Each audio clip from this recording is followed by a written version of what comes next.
Hizi ni nondo za habari kutoka Kemgongo TV. Mimi ni Chazi Fabian.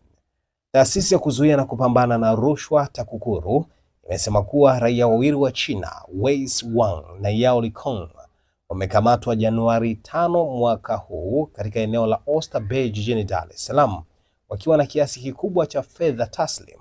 Wameshindwa kudhibitisha chanzo halali cha fedha hizo.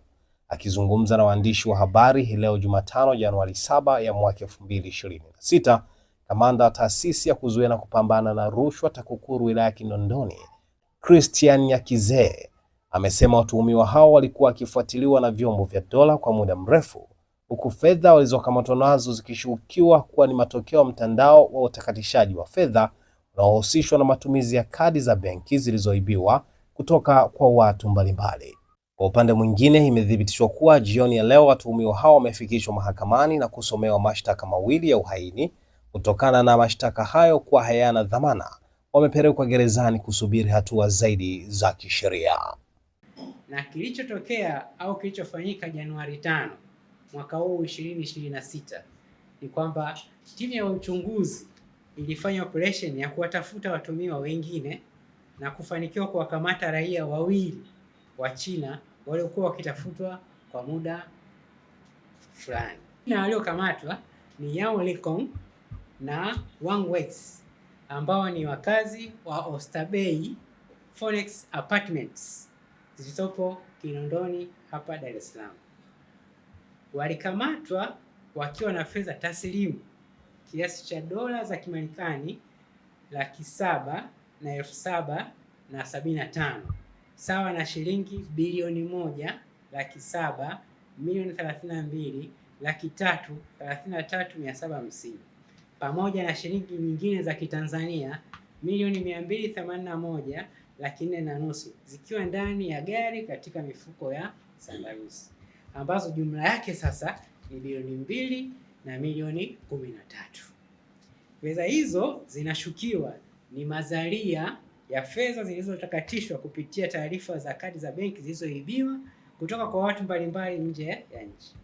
Watuhumiwa hao wameshindwa kuthibitisha uhalali wa upatikanaji wake, kwani hawana kampuni au biashara halali zinazowapatia kiasi tajwa na hawana uthibitisho au stakabadhi zinazoonyesha namna walivyonunua kiasi cha dola ambazo walikutwa nazo.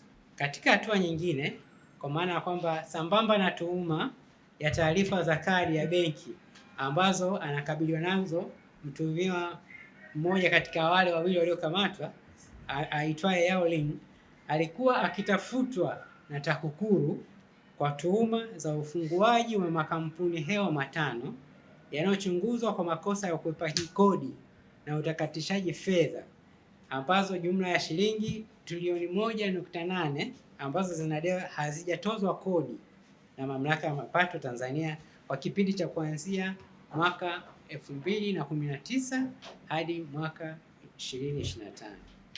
Ndugu waandishi wa habari, TAKUKURU inatoa tahadhari kwa Watanzania wenye tamaa ya kutaka kutajirika kwa haraka kwa njia zisizo sahihi kuacha mara moja kusajili makampuni hewa wao wenyewe au kwa kushirikiana na raia wa kigeni kwa lengo la kuzitumia kampuni hizo kupitia kadi ambazo zimeibiwa kwa lengo la kujipatia kipato ambacho sio halali.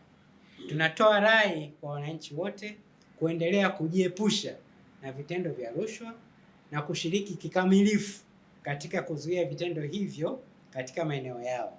Vile vile tunawasihi kuendelea kutoa ushirikiano kwenye uchunguzi na kushiriki kutoa ushahidi mahakamani pale inapohitajika, kwani kuzuia rushwa ni jukumu lako na langu, wote kwa pamoja tutimize wajibu wetu.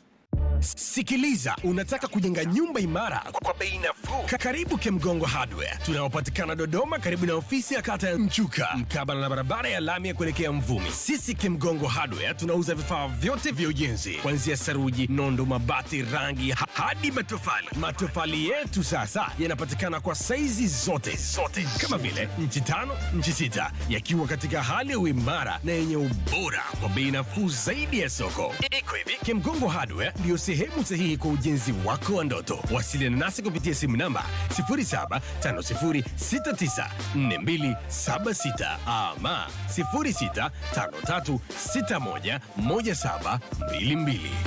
Kemgongo Hardware, karibu ujenge nasi kwa gharama nafuu.